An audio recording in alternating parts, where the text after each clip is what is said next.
Thank you. Thank you very much. I have to tell you that I'm here for the wrong reasons. I'm supposed to be here to give you a whole lot of good information about something, about Ruby or the future or whatever it is. But that's not why I'm here. Today I'm here for me, because I have been using Ruby now for 8 years, and Ruby has made my life so much better that I really wanted to come to the home of Ruby and say thank you. And that's what this talk is about. As I said, I started using Ruby in 1999. I think it was 1.4 point something back then. The experience changed my life. I'm one of these people that likes programming languages. I guess a bit like Matt's, but I'm not as good as he is. And so I download languages all the time, and I try them. I play with them. And normally, when I download a language, I try it for an hour and say, no, this is the same as something else, or it's boring. I downloaded Ruby, and at lunchtime, I was still playing with it. In the evening, I was still playing with it. The next day, I didn't do any work because I was still playing with it. And I phoned up my partner, Andy, and said, you've got to try this. And so I corrupted my first person by getting him to try it too. And I think it's fair to say that I fell in love with Ruby.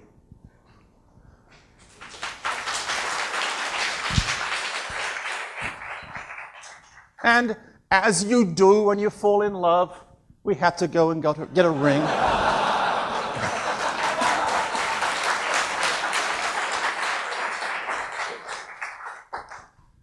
But this got me a little bit worried. It got my wife very worried.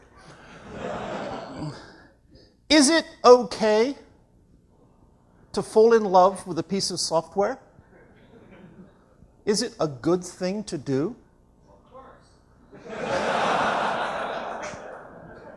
See, he knows, Tim knows, because Tim and I, we're both old people. I mean, when did you start programming? 77? 79, okay. So I beat you on that one, because my first commercial program was 1972. So I was going to say, put your hand up if you were alive in 1972, but don't, because that would just depress me. Is it okay to love a software tool? I think it's more than okay. I think you have to love your software tools. Why? Because software is one of the most difficult things that people do. Writing software is really, really hard. And if you're going to spend your day writing software and do it well, you have to be in an environment that supports you, that loves you. Because otherwise, you won't do a good job. Maybe look at this another way. Maybe you have children. I have 2 children. I have 2 boys, 8 and 13. And if you have children, you love them, obviously. But I'll let you into a secret. They can be very difficult, very frustrating. They're designed that way, I think. They don't always do what you want. Actually, that's wrong. They never do what you want. And despite all this, you want them to do well. You want the best for them. And in many ways, children I like programming. Now, I don't want to, children are more important than programming. But in many ways, children are just like programming. Because programming is also difficult and frustrating for many of the same reasons as children are. Programs often don't do what you want.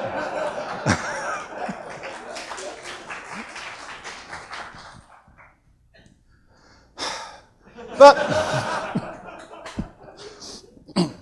I'm told, I mean, mine all work, but you still want them to do well, just like your children.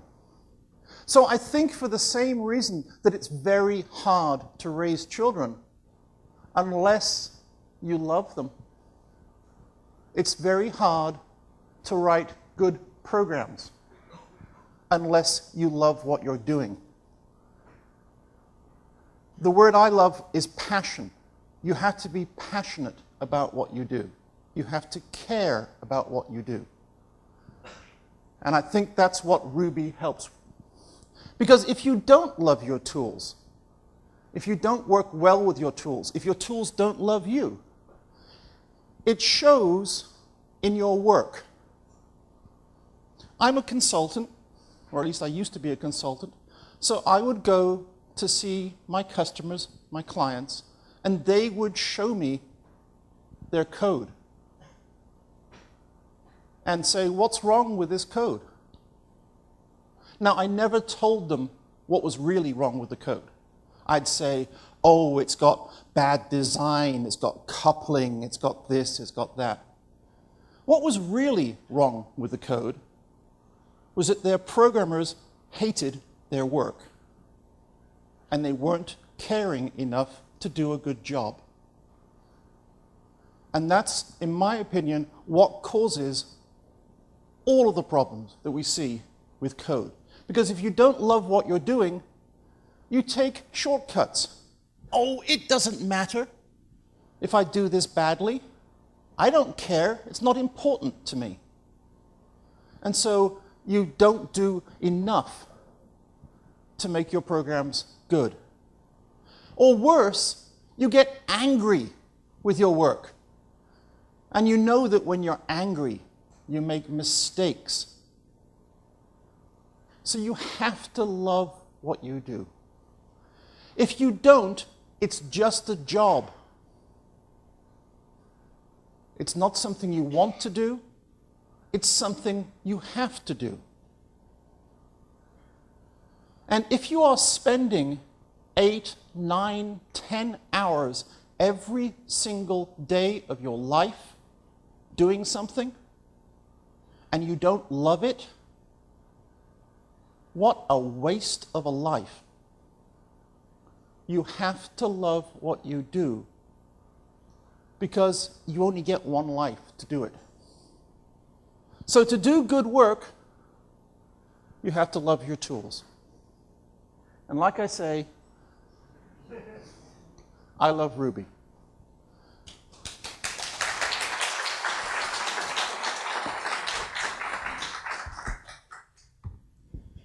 I even wrote some books about it.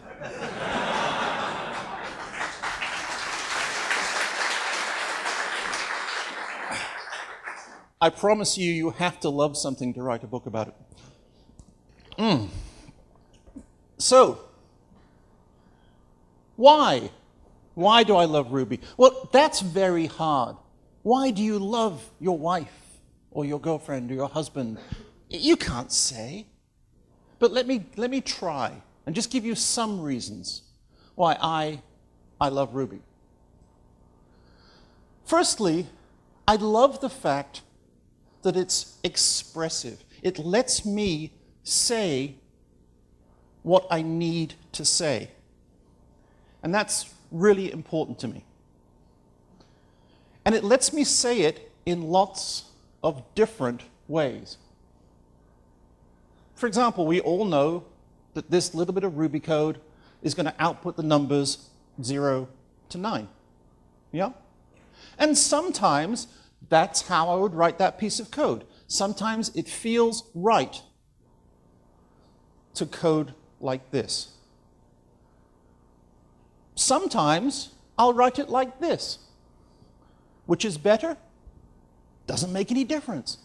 Sometimes it's one way, sometimes it's another way. Or sometimes you could write it like that. Or even like that. Now, here is the cool thing about Ruby. Like any relationship, it needs a little bit of mystery, a little bit of surprise to keep it fresh. While I was writing that slide, I had IRB open just to make sure I was going to get the, didn't want to mistype something. And I was copying and pasting into my slides. And I suddenly thought, I wonder if this works. And it does. And that's the first time I tried that particular idiom. And it worked. And it just made me feel a little happy. Yeah? Because Ruby had just that one more little surprise for me. And I love that about the language. It's not small and fixed. It keeps growing. The more you use it, the more you learn about it. And I love that because I'm not going to spend my life doing something which is in a small little box. I want something big that I can explore. And Ruby lets me do that. I think I probably gave the first Ruby tutorial in the United States. It was in 2001 at OSCON. And it was in a very small room because they said, "What's Ruby?" And there were like 20 seats or something. The room was packed, lots of people in it. And I was giving my normal Ruby presentation about this and that. And I noticed that Guido van Rossum, the inventor of Python, was standing in the back. And during my presentation, he kept asking questions.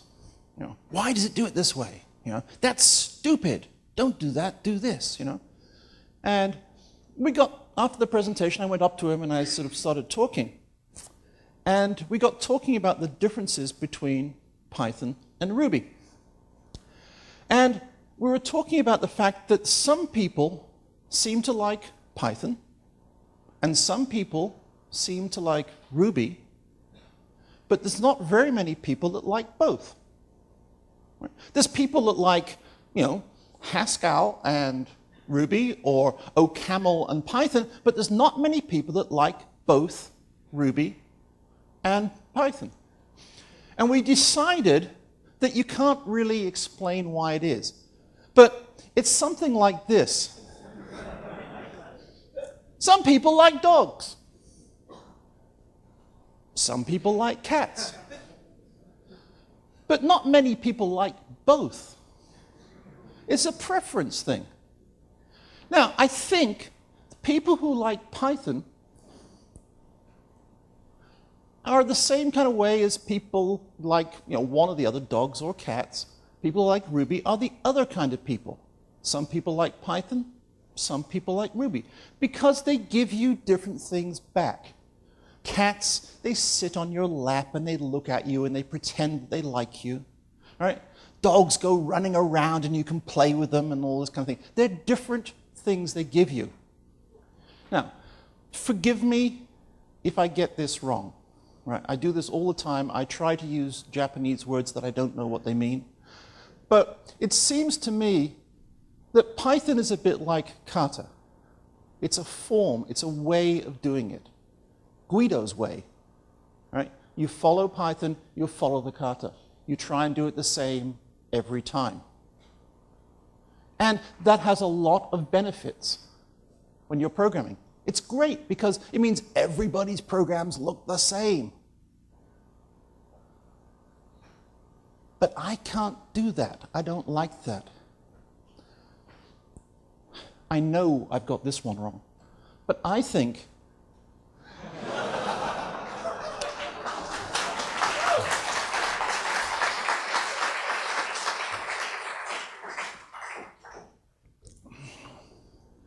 I love the idea that things are organic, that things are natural, they have a beginning and an end, and it's okay for them to change.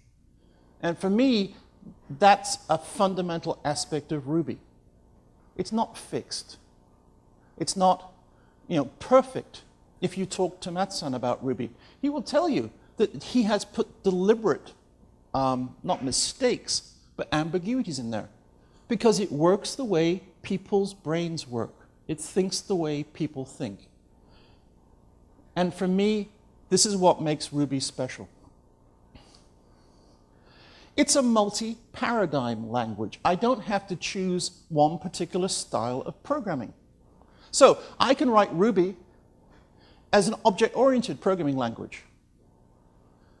I don't always do this, though. Sometimes I just write straight procedural code, start at the top, go down to the bottom.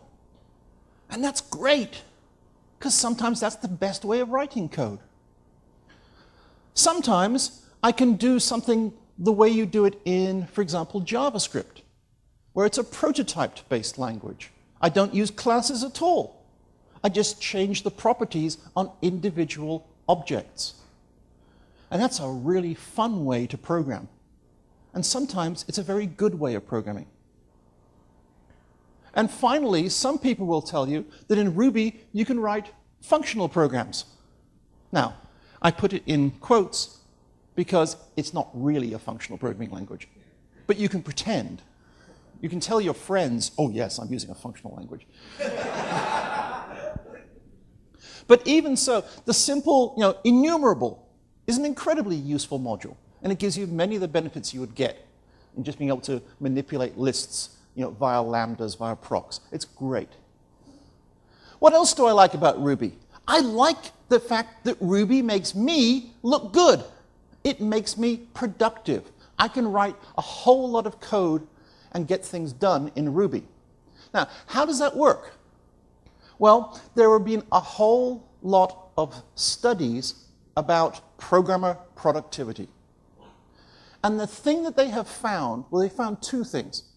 Firstly, they found that different programmers have different productivities. Some programmers can write 10 lines of code a day. Some programmers can write 500 lines of code a day. It depends on the programmer. But what they've also found is that for one particular programmer, it doesn't matter much which language they can use. They will write the same number of lines of code in any language. So let's imagine that you can write 50,000 lines of code a year. You could write 50,000 lines of assembler, or 50,000 lines of C, or 50,000 lines of Java, or 50,000 lines of Ruby.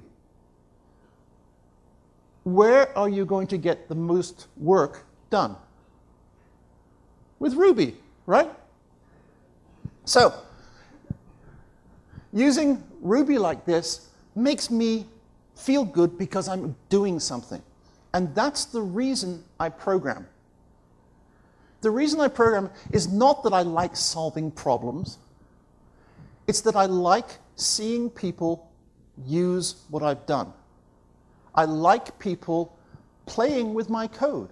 I like writing an application and watching people use it. So the quicker I can get an application in front of somebody, the better. The quicker I get to see them use it. The quicker I have given someone something valuable. So I like that about Ruby. The productivity makes me feel good and makes them feel good too. Ruby is also transparent. What do I mean by that? I mean that Ruby code, to me, is very, very easy to read. I can see what's going on. And that makes a very big difference because although we talk about writing programs, the reality is most programmers spend most of their time reading programs, which is really kind of strange because we are never taught how to read programs. We're always taught how to write them, but that's not what we do. Most of the time, we're looking at code, either our own code or other people's code. And in Ruby, that code is transparent, so it's easier to see what's going on. And so that makes me very happy. Ruby also thinks the way that I think. Because in most languages, I'll say, okay, I need to iterate over this and extract the names from each entry in this list. And then I had to sit there and code up a loop of some kind, a for loop, and then go and fetch the next object, and then go and call some accessor method, and then do whatever I have to do.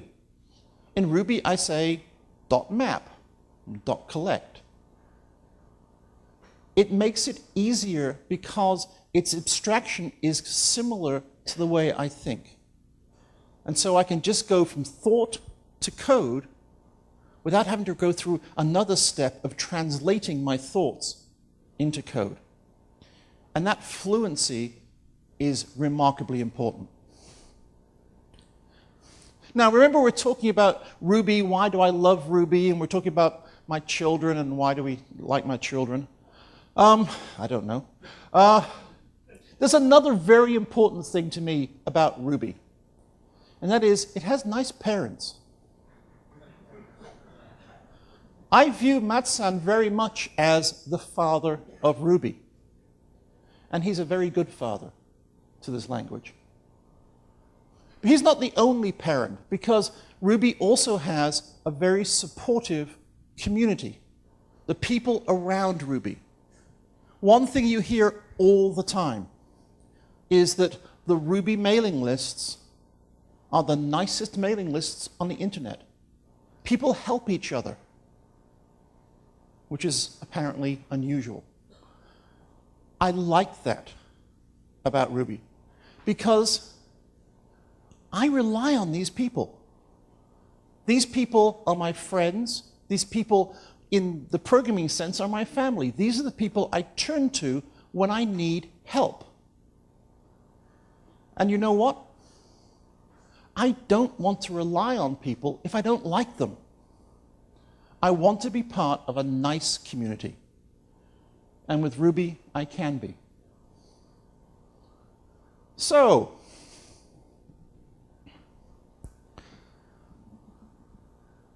I love my children, and I love Ruby.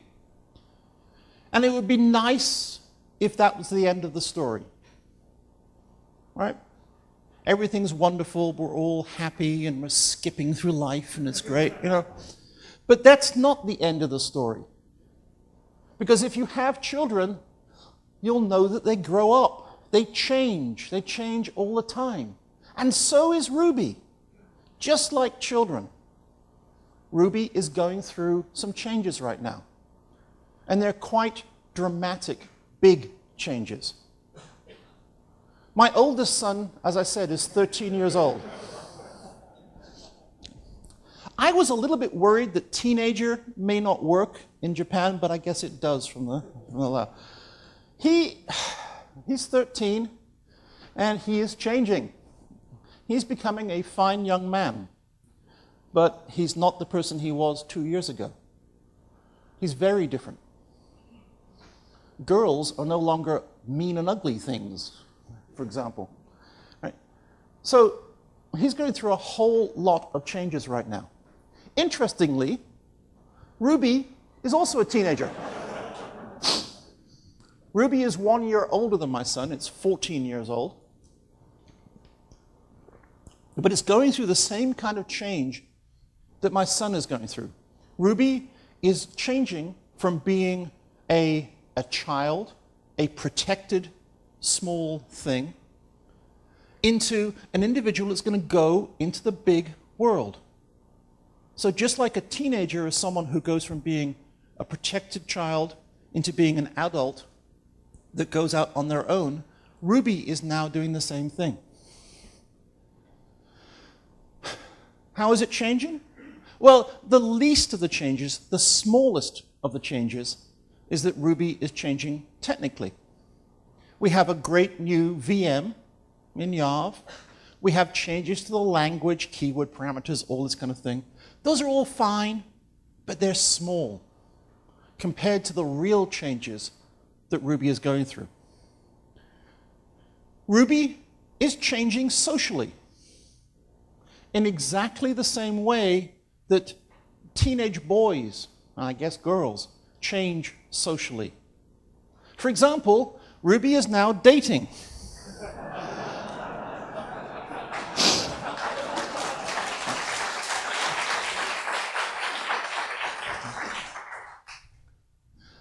This is kind of worrying if you're a parent, because suddenly things are a little bit outside your control. What do you do?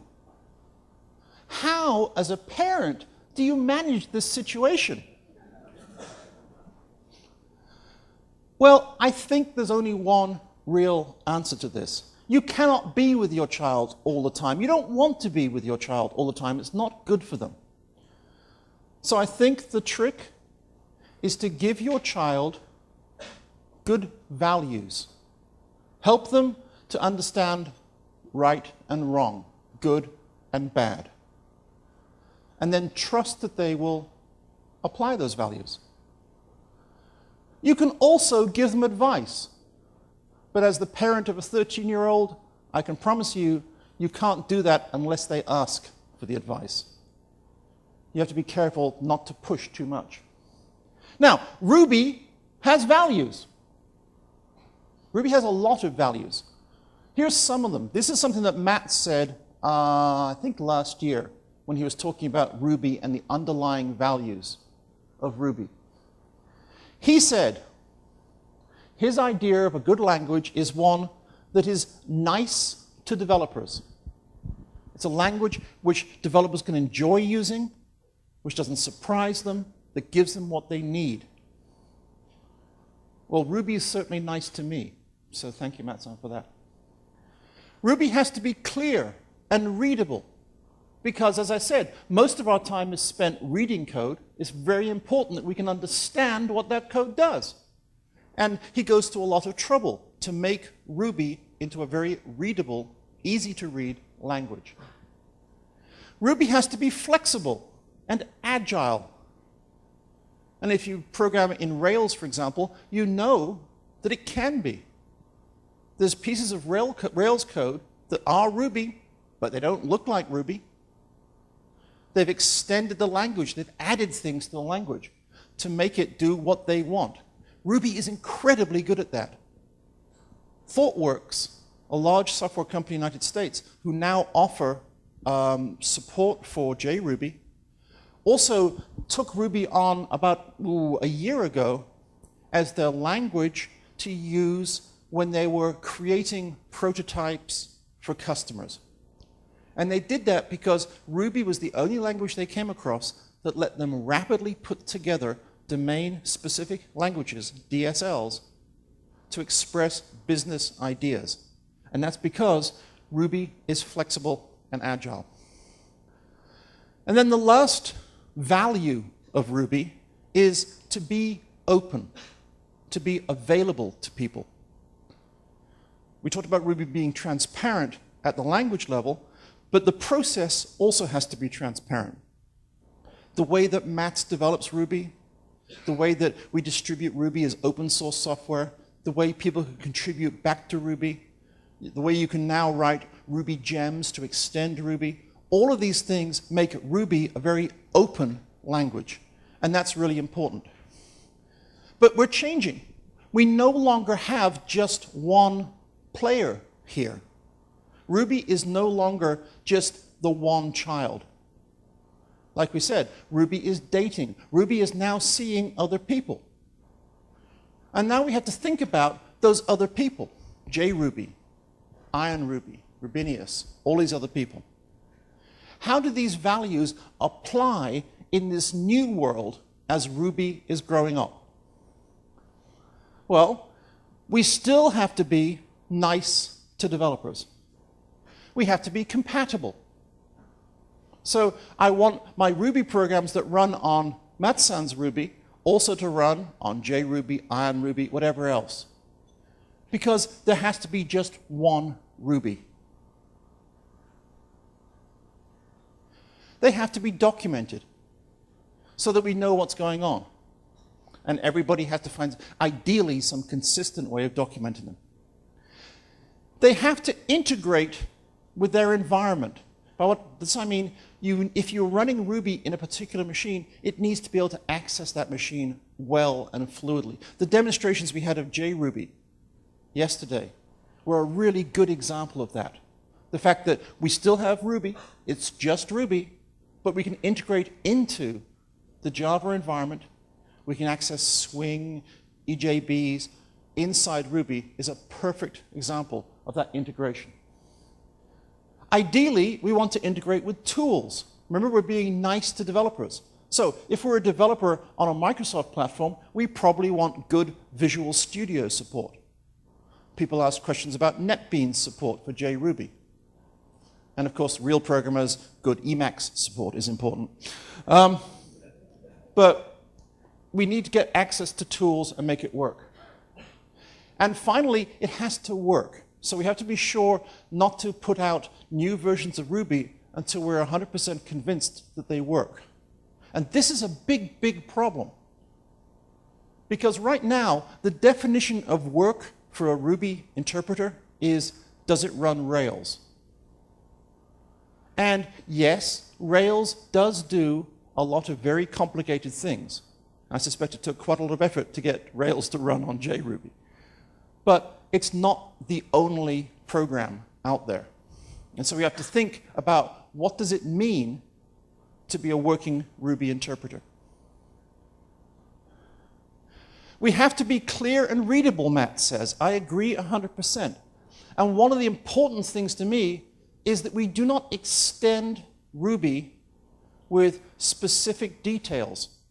So if I'm the Microsoft version of Ruby, I do not want Microsoft-specific extensions built into the language.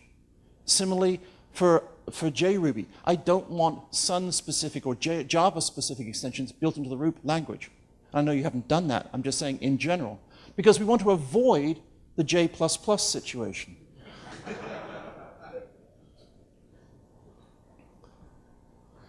We have to be flexible and agile, Matt says.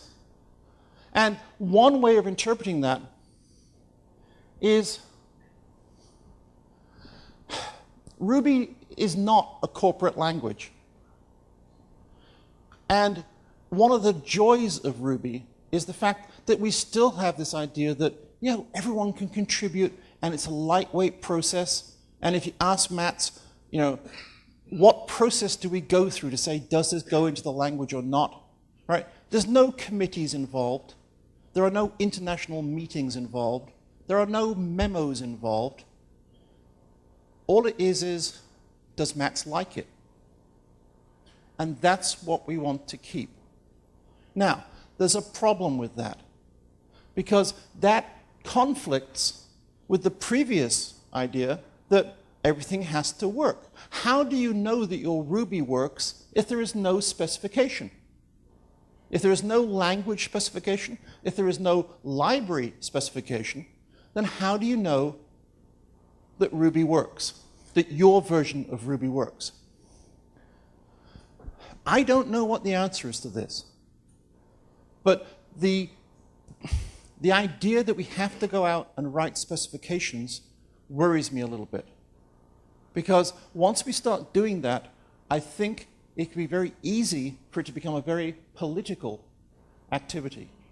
And we don't want politics in Ruby. So we have to think very hard about how we do that.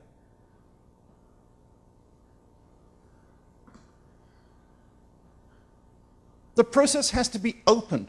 And here I have to, if I had a hat, I would take off my hat to the JRuby team. They've done an incredible job of making this an open process. They have given us the source code. They've let us play with it. They have people who are not Sun employees contributing. It's just a great way of developing software. The code has to be open, obviously. The process has to be open. No secret decisions. Everybody has to get involved. Everybody has to have a say. And the people have to be open. Because it's all about community. The process has to be two-way. We have to have contributions going both from people implementing Ruby and from the community back. Ideally, I would like to see sharing of code between all of these different implementations of Ruby. Rubinius is an interesting starting point for this, in that it has implementations of Ruby libraries written in Ruby. It'd be really nice if we could find a way of getting that to be the standard for Ruby libraries. I don't think we will until we get faster VMs or faster support for faster Ruby code. But that would be my ideal. Because that way, we don't have to maintain 4 or 5 or 6 different libraries. We don't have to worry about differences between all those libraries. They all just work because there's only one of them. And I think if we can find a way of doing that, that would be great. So, our child is talking to other people. It's going out with other people. It's spending some time over at Sun. It's spending some time over at Microsoft. And we try and give it the right values to help it along. But we can also give a little bit of advice as it goes, assuming it asks us. What advice will we give? Well, really, there's not much we can give apart from saying that change will happen. We cannot stop it now. Ruby has gone from being a really fun, small little community into being an international language. Ruby is now serious. And we can't turn that back. Now, there are dangers involved with this. And we have to give advice to say, please be careful of these different dangers. There's a risk of a damage to the community. We've already seen little bits of infighting taking place between various people and various teams. And it's kind of like, it gets fixed, but it's like a little small problem that may get worse. We cannot afford to have our community damaged by this growth. We have to be very careful to manage this process. I don't think this will happen, but it might happen. We have to be very careful not to get this idea of Ruby, the Sun version, Ruby, the Microsoft version, the fragmentation that takes place. Ruby is Ruby. Ruby is ours. And they can come and play if they want to, but it's our language. Related to this is the idea of conflicting voices, people pulling in different directions. I think it's very, very good for us to talk about the future of Ruby, to talk about different ways of doing things, to talk about good ideas, bad ideas. It should have support for this. I happen to agree 100% with Tim that Ruby needs Unicode support. We can build in support for other encodings after that, but to play in the world today, Ruby needs Unicode support. That's a really important point. And I think it's a good point for him to bring up and that we should all discuss. But we have to be very concerned about other larger issues that people bring along because they have some particular business need that they have to address. We have to be very careful not to let all these different voices confuse us. Another danger is the growth. If you look at Ruby, we had the up till 1999, 2000 kind of time here, when Ruby was mostly a Japanese language. And then gradually, word spread, and it escaped into the wider world. In 2006, Ruby was named Language of the Year because it was the fastest growing computer language on the planet. But here's the thing. We are here, and we're looking up. We have not seen anything yet. The growth that we're going to see over the next 2-3 years is going to be amazing. Orders of magnitude. More people coming into the community. So, the way is changing. And the biggest advice I can give to the Ruby community to deal with that change is to accept it, and to show them our way, to show them the Ruby way.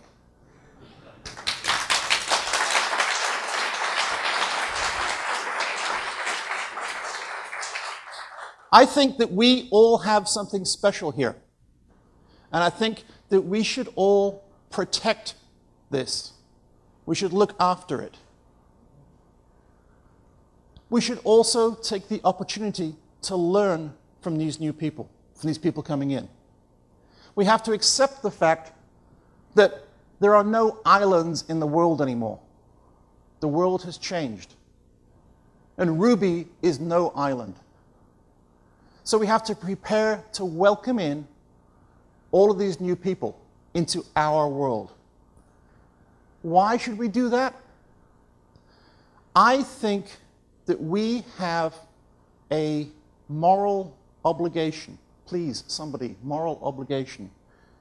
We have to do this because today we have made tens of thousands of developers happy because they're using Ruby.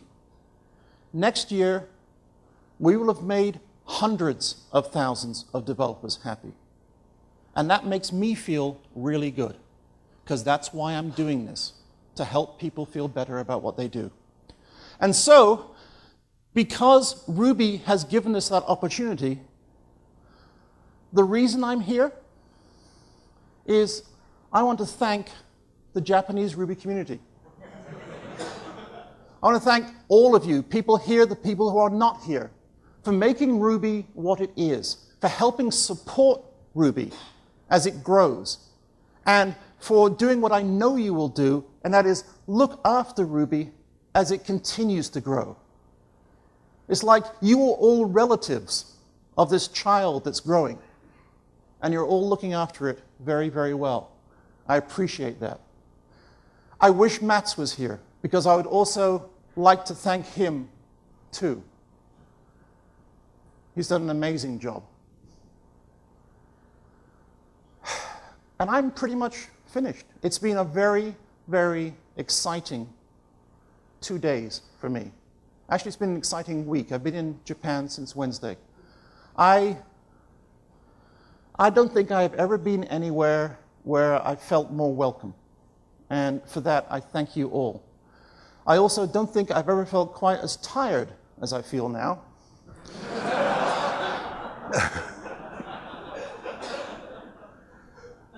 But with that, as I say, thank you all very much.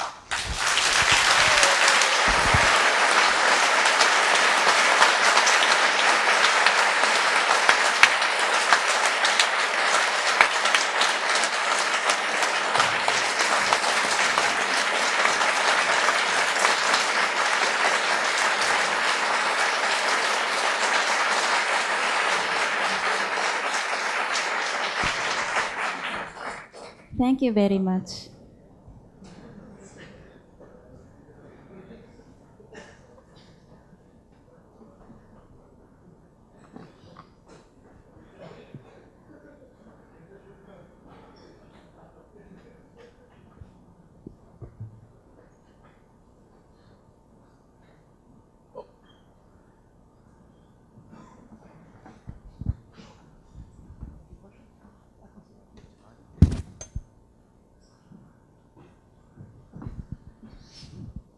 I'm in trouble. では質疑応答に移りたいと思います。質問ある方は手を挙げて知らせてください。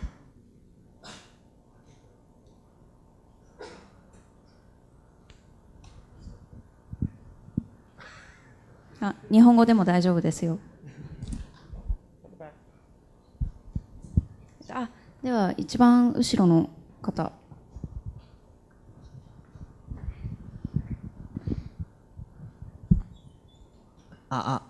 畠山と申します。昨日はサインありがとうございました。日本の古くから Ruby を使っている人たちの中ではレールズに対して複雑な思いを抱いている人たちが結構多いなと思っています。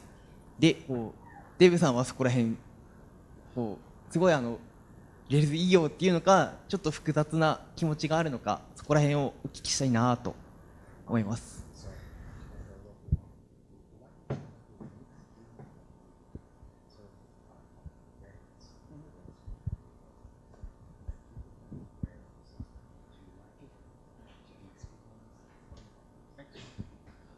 Okay, that is a very good question.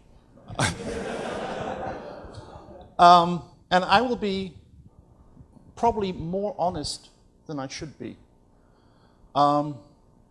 Until 3 weeks ago, I was about to walk away from the Rails community because I did not like the feeling I got from the community.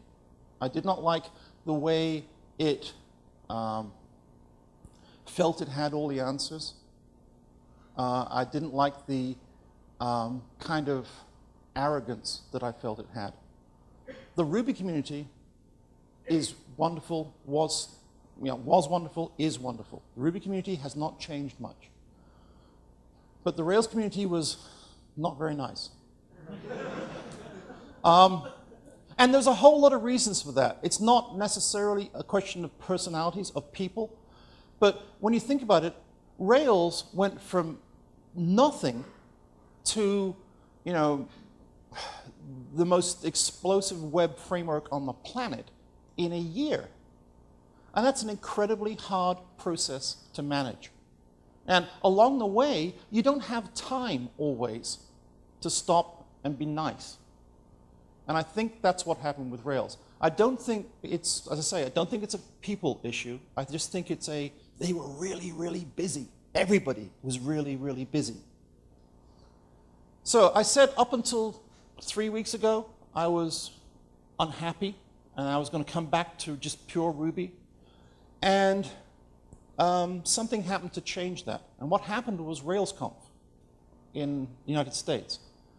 Because at RailsConf, a whole lot of people stood up and said, we're not going to take this anymore. We want Rails to be nice. And in 2 days, they were. It changed. The Rails community has changed. Now, there are still little things going on. But in general, Rails has turned 180 degrees around. And for that, I'm incredibly grateful. So yes, I think that people are right to worry about Rails. They were right to worry about Rails. I think Rails has changed.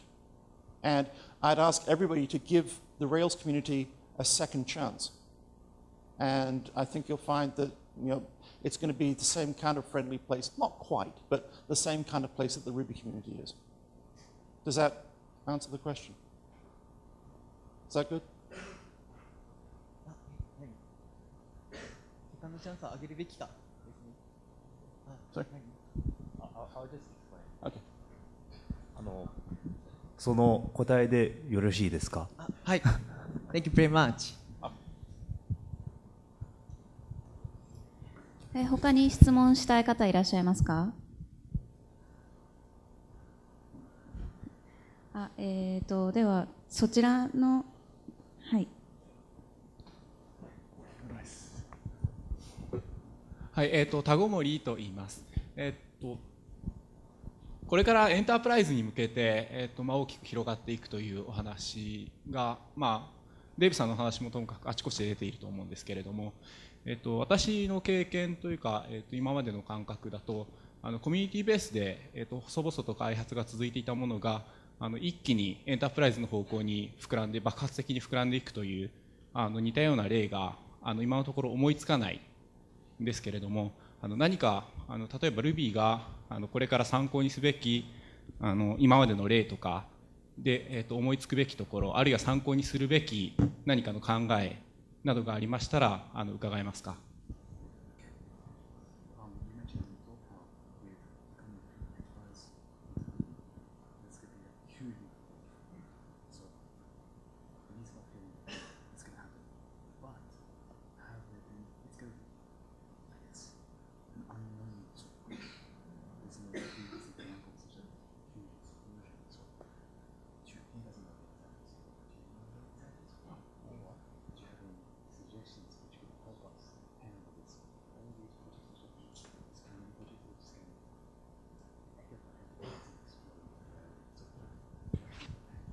All right. So managing growth, first of all, I mean, I agree with you. I think it's going to grow very fast. Are there examples of this kind of growth in the past? You could argue that Java is an example of that kind of growth. I mean, Java went from sort of a language for programming embedded things to, you know, a major enterprise language in, what, a couple of years? So I would say that there are examples of it happening. I think there are very positive things we can learn from Java. There are a few negative things, but I mean, everyone's going to make mistakes. I think for us to manage it, the trick is going to be to say that no one person, no one organization can possibly scale to handle that kind of growth. So in the same way that now we scale our computer programs by putting more processors, more cores in the process, then I think we do the same thing here. And that's, to some extent, why I'm talking here. Because I think we can all help. If everybody here helps during the growth period, then I think we will keep Ruby the way it is right now. The thing that will make it very dangerous is if we don't. If we just let the growth happen, then Ruby will change. So I think the community has to take that growth and work with it. Now you're right, we don't know what's going to happen. We have no idea what is going to happen. And that's why, well, no. Whenever you're in a situation where you don't know what's going to happen, you have to be agile. You have to keep your options open. And the Ruby community is an agile community. Ruby is an agile programming language. So I'm confident that we can do this. It's not going to be easy, but we will come out at the end as a major programming language on the planet. And I think we'll come out intact. Thank you. 他に質問ある方いらっしゃいますか？はい。じゃあスタッフの。すみません、スタッフ。Hello, my name is Tadahisato. Staff of RubyKaigi. Please I hear later. Please give me signature here later. Okay. Okay? Yep. Okay. Good. Oh, I can do that. No. I have a question about a very serious question I have. Cause I really worry about our son's Ruby.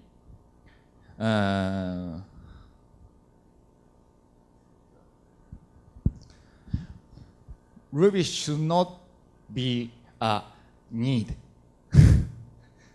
In this meaning, Ruby or maths. I know a difference. I know, or Ruby core teams know maths is in teenage because he likely he think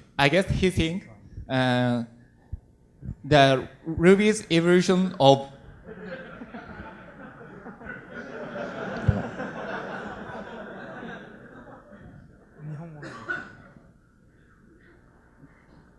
I guess math thinks Ruby's evolution is incompatibility. Teenager behaves many changes, and also Ruby have been changed many times. Incompatibility there are many incompatibility, and then if the Ruby became real man or person, like 30, you're in your speech, no incompatibility in 30 age Ruby, but Matt would want incompatibility, cause Matt think incompatibility is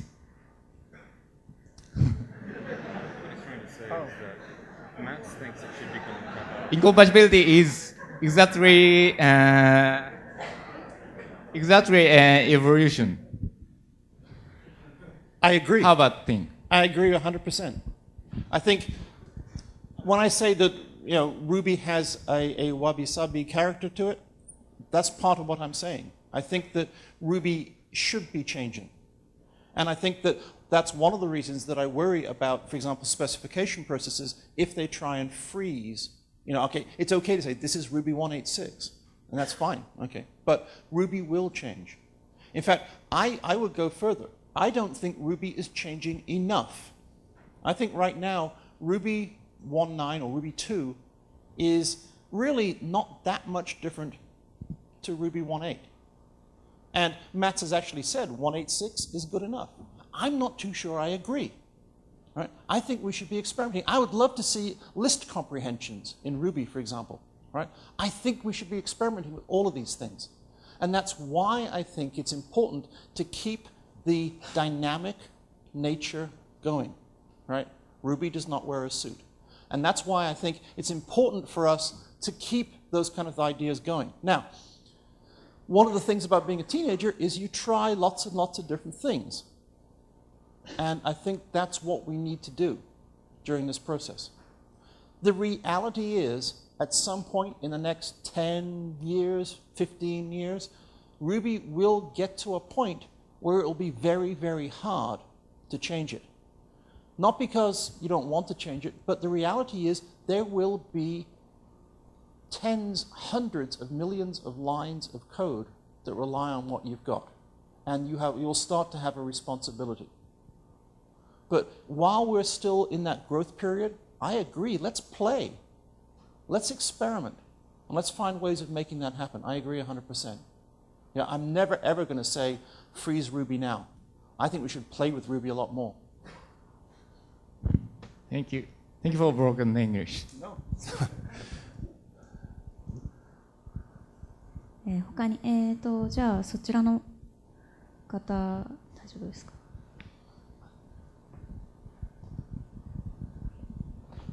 吉岡と申します。Thank you. So wonderful presentation. I really appreciate your thought. 日本語でちょっと、質問したいんですけど、Ruby のコミュニティが変わらなくちゃいけないっていうようなお話で、そういうようなコミュニティの例がどなたかが指摘したようにないんじゃないかっていうようなご指摘だったかと思うんですが、実は私十数年前の Linux のコミュニティと非常に似てて、リーナスがですね、自分の趣味でやってたのが、それが10人集まって100人集まって、いつの間にかアラン・コックスがいて、アンドリュー・モートンがいて、そういうような形で、やってて、それが10年ぐらい前にそのコーポレートの人たちがいっぱい来て、インテルだ、HP だ、IBM だ、スーツを着た人たちがいっぱい来て、それでその Linux のコミュニティっていうのが変質したかっていうと、実はですね、やっぱりリーナスを頂点としたコミュニティのムーブメントっていうのは変わっているようでいて、あんまり変わっていないと。で、彼のそのリーナスを頂点としたそのコミュニティの運営の仕方っていうのが、Ruby のね、この愛を基調としたそのコミュニティのスタイルとかなり私は調和が見えているような感じがしてですね、そういう意味で言うと、確かに Ruby でお金儲けをする人も今後いっぱい出てくるでしょうし、エンタープライズでやる人たちもいっぱい出てくるでしょうけど、私はそれに対して非常に楽観しているのは、ベースとなるそのコミュニティのなんていうかな、みんながそのリスペクトして、そこにチャレンジして新しい問題を解決していくと。その中では例えば笹田さんみたいにパフォーマンスとか新しいその実装をするその若い人たちもいればですね、私みたいにおじさんなんだけど Ruby 好きだよっていう人もいるし、そういうバランス感覚がですね、実はその今後の Ruby その Prepare to New People っていうところで言うと、我々はそれに十分その答えられるようなコミュニティがあるんじゃないかなっていう気がします。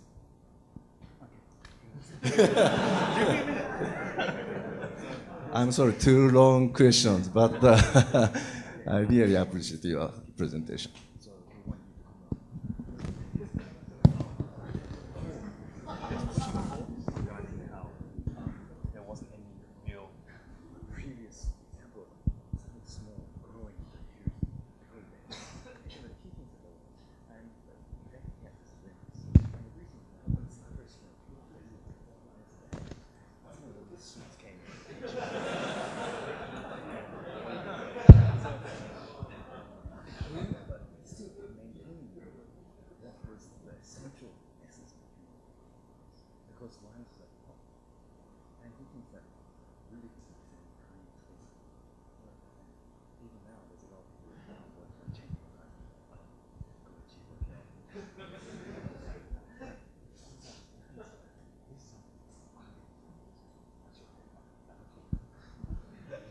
Yes.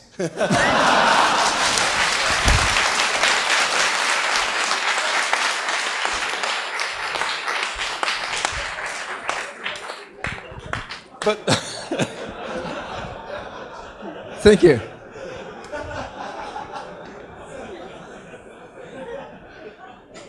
But I think it does actually raise an interesting question. Is Matsan the same as Linus? No, I don't think he is.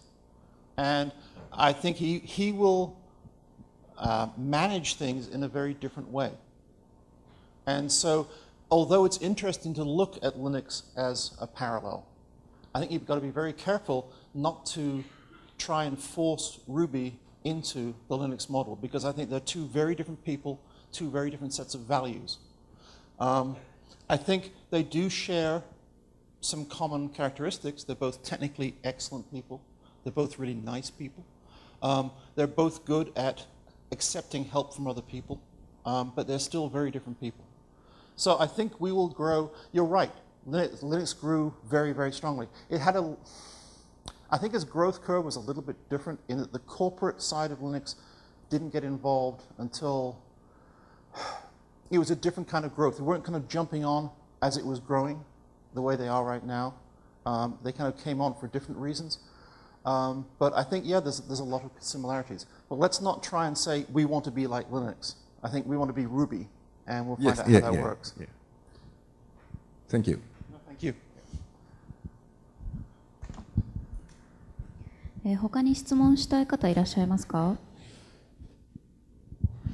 ではそちらの方が早かったので先に。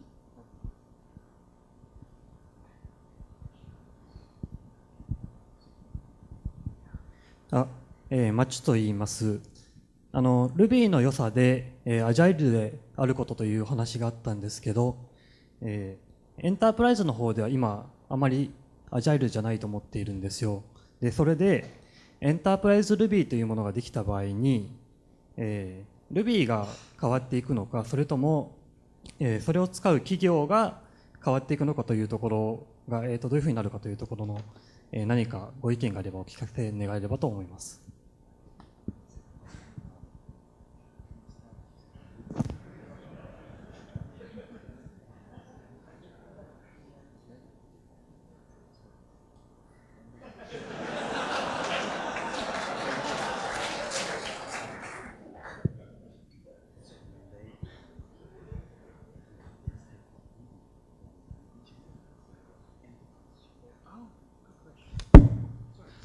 What a good question that is. Thank you. I don't know what will happen in Japan. I don't know how that works in Japan. Let me tell you what I have seen in the United States. I think that in the United States, in most companies, Agile is not really there yet at a corporate level. But inside most companies, there are teams of developers who either want to be agile or who are kind of secretly agile. They're practicing being agile. Now, I mean, they can't be truly agile because some of the values mean that you have to work with your company and they can't do that, but they're still trying. So the majority of companies are not agile, but they're trying to be, and they're experimenting.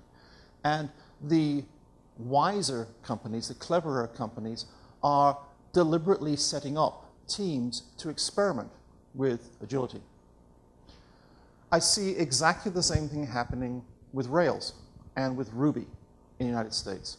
A lot of companies have seen the excitement around, for example, Rails, but they say, I don't want to put my infrastructure at risk. I don't want to deploy a Rails application that maybe will crash my servers or will open up some security hole.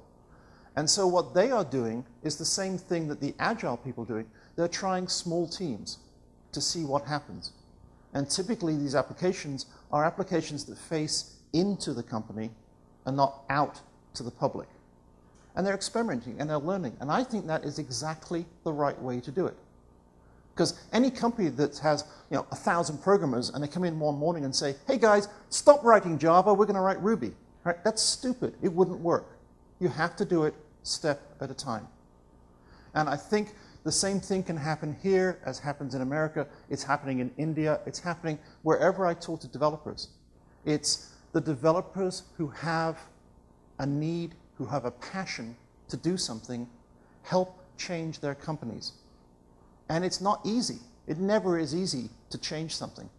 But because we think we know a better way, I think we actually have to go to our companies and talk to them about this and see what we can do to make it better, make it easier. So I don't think it's going to change overnight, but I definitely think that there will be an adoption. If nothing else, the economics drives it. Right? I think if it is honestly so much more productive to write code in Ruby, to write code in Rails, if I can use Ruby as a scripting language in my J2EE application to tie things together and do that 10 times faster than I could do it in just pure Java, then I'm going to do that. Right? And eventually, the companies will follow. So it's not easy. But I think the same thing will happen here that's happened everywhere else. It just is human nature. That was it. Thank you. Good question. そろそろ時間終わりなんですけども、じゃあ最後にそちらの真ん中ら辺の方。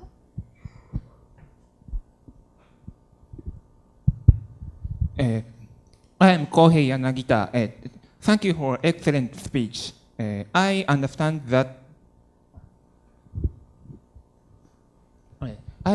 that you love Ruby very, very much. I love Ruby too. That's okay. We can both love Ruby. So I have a question.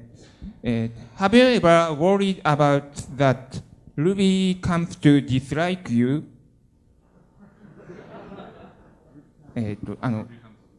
Oh, that Ruby will dislike me.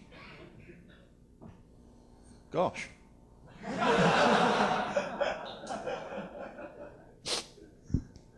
You've just ruined my life.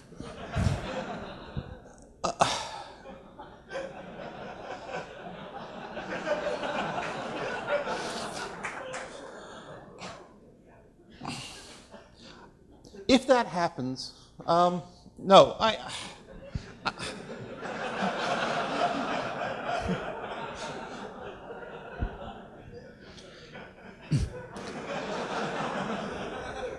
it's a programming language.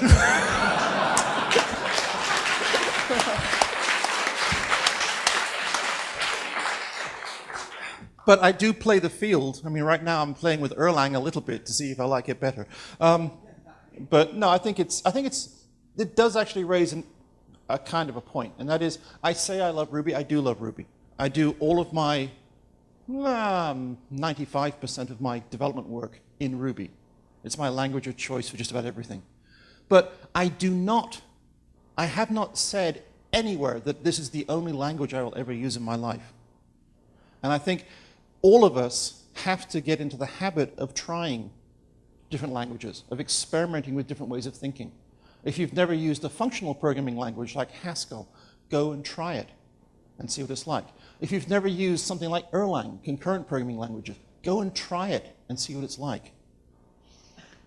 Just to experiment with different ways of thinking. And if Ruby is as good as we think it is, then you'll come back to Ruby.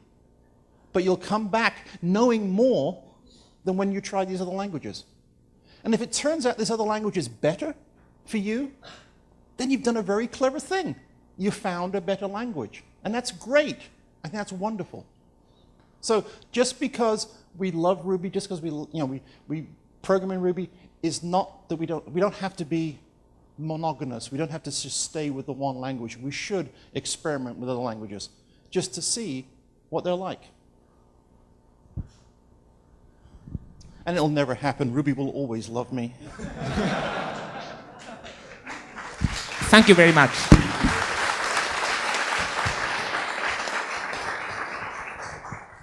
そろそろ時間ですので、それではここら辺で質質疑応答を終わらせていただきたいと思います。